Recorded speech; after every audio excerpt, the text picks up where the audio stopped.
Please note, The Phantom Lover was published in 1921 and may contain period-typical racism, sexism, or other disquieting content. Hi, I'm Morgan, and today I will be reading from The Phantom Lover by Ruby M. Ayres, and I will be reading Chapter 37. Esther woke from a troubled sleep that night to find June standing beside her. Pale moonlight shone into the room from half-drawn blinds, filling it with an eerie light as Esther started up, trembling and frightened. "What is it? Is anything the matter? Oh, I thought you were a ghost." She clutched at June with both hands. "Oh, is anything the matter?" she asked again. June laughed nervously. She found matches and lit a candle. Then she came back to Esther and thrust something in her hands. "You'll never forgive me," she said, "but I've had it in my coat pocket for 2 days." She pushed her dark hair back from her forehead tragically. "Lydia gave it to me for you the day I went out in my best hat to meet George. And I was such a selfish, conceited pig that he put everything else out of my head. And I forgot all about it till just now, when I was lying awake thinking, and then, oh, Esther, it's from Mickey." Esther looked down at the crumpled envelope. "From Mickey?" she said. She was only half awake. She made a very fair picture with her long hair tumbling about her shoulders, and her face a little flushed and startled. June turned to the door. "I'll go away. You don't want me. I'll go." But Esther caught her hand. No, wait, please wait." "Very well, but I'm half frozen." June looked plaintively at Esther, but Esther had forgotten her, and she dragged the quilt from the bed and wrapped it round her small figure till she looked like a mummy. There was a long silence. Then Esther raised her eyes to June's anxious face. Her own was quite colorless, and her gray eyes looked dazed. Will you read it?" she said faintly. "Please, I want you to. Somehow I feel as if I'm dreaming." But June, at any rate, was wide awake. It only took her 2 minutes to read Mickey's passionate appeal. The next she was laughing and crying together and hugging Esther boisterously. "Oh, isn't he the most wonderful man? Don't you love him? Don't you just adore him? Oh, if you're going to break his heart after all this, I'll never forgive you. My George isn't in it with Mickey, poor darling." She shook Esther in her excitement. "What are you made of, that you can't see what a king he is? I don't believe there's any blood in your veins at all," she declared indignantly. "You haven't got a heart. Oh, Esther, darling, I didn't mean it. I'm such an idiot." And the two girls clasped each other and cried together. "And now if this ridiculous midnight scene is ended," June said presently, sniffing her tears away, "let's talk sense. I'll go and see Mickey in the morning and explain everything. He knows what I am. He won't be at all surprised. Oh, I'm so glad, so more than glad. Oh, Esther, why do you hide your face?" "Because I'm so ashamed," Esther said in a stifled voice. "I'm not worth loving.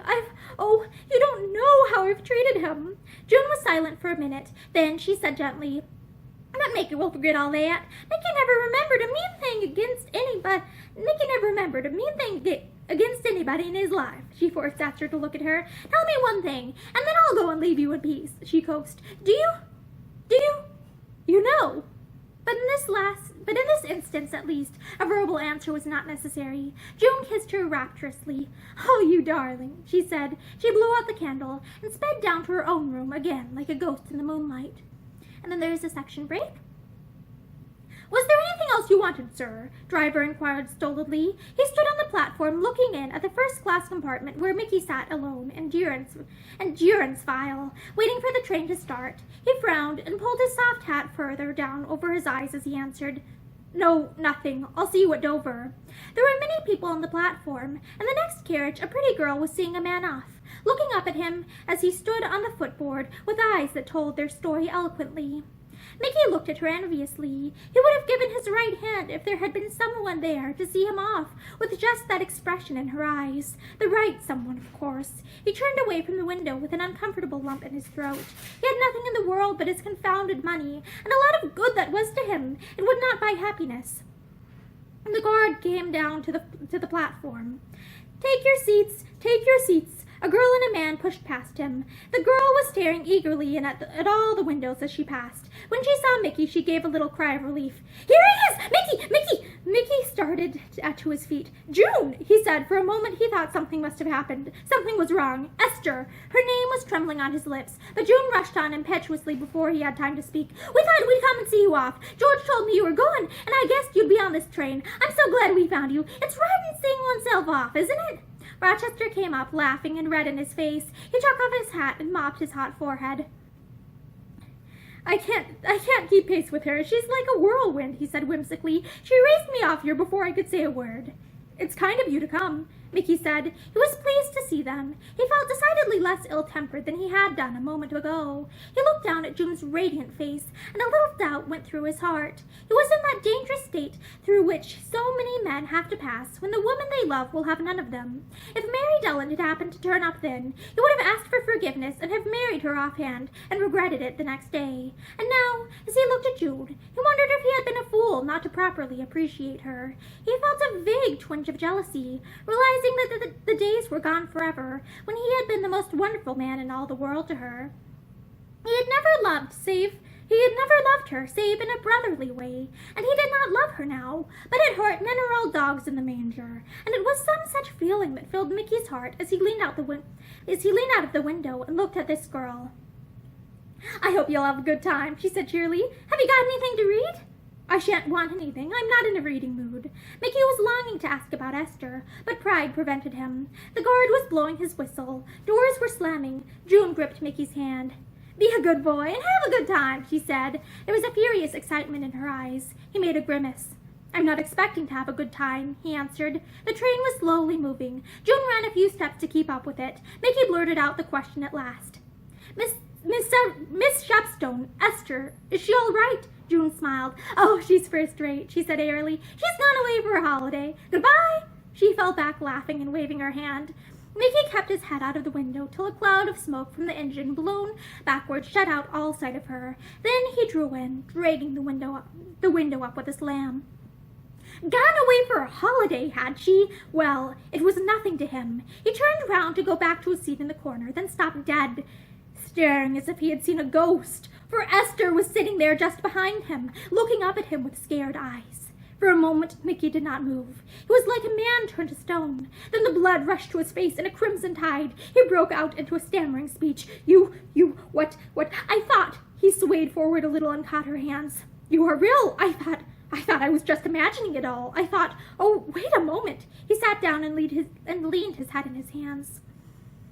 He felt sure that he must be mad or dreaming. The world had turned upside down and pitched his thoughts into chaos. He was sure that when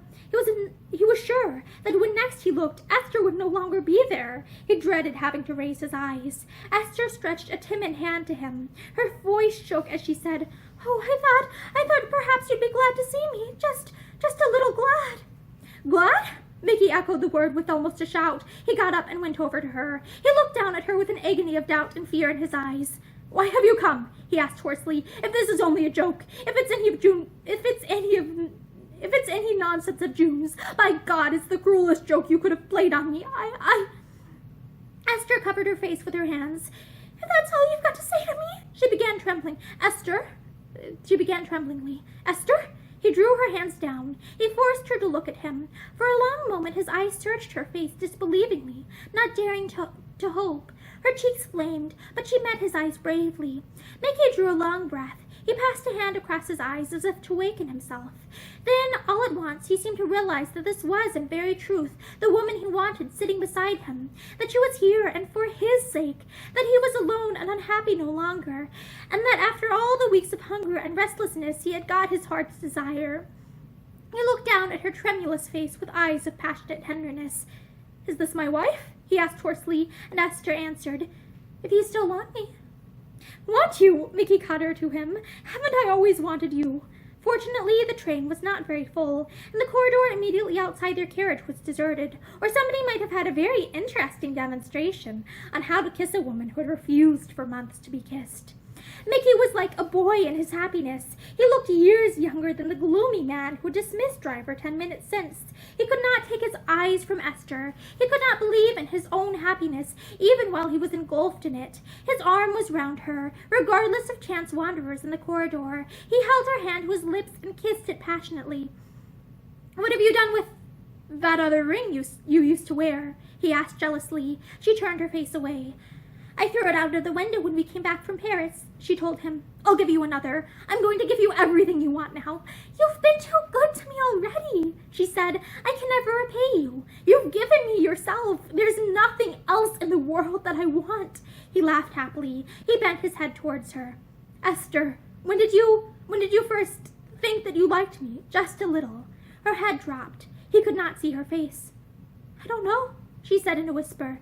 In Paris? He urged, or before, tell me. I think it was in Paris, after I saw Raymond. You were so kind, so different. He laughed ruefully. I was nearer hating you than ever in my life. He saw the color creep into her face. You've told me ever so many times that you hated me, he went on quickly, but you never told me that you loved me, Esther. He waited, but she did not look at him. Then suddenly she took his hands in both of hers. She bent her head and kissed it with a sort of passionate gratitude that brought a mist to Mickey's eyes. He seemed to see her all at once, as he had first seen her that New Year's Eve, alone, unhappy, with nobody to care what she did or what became of her.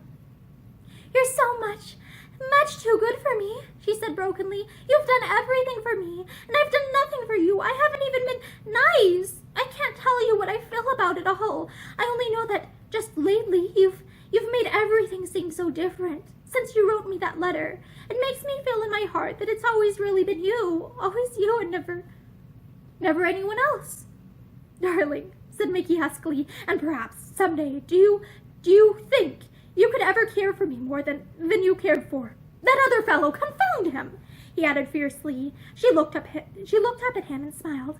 I think, she said slowly, that I only really began to care for him when he went away, and when those letters began to come, and so you see, it was always you, because it was you who wrote them. It was a rotten thing to do, but I wanted to help you.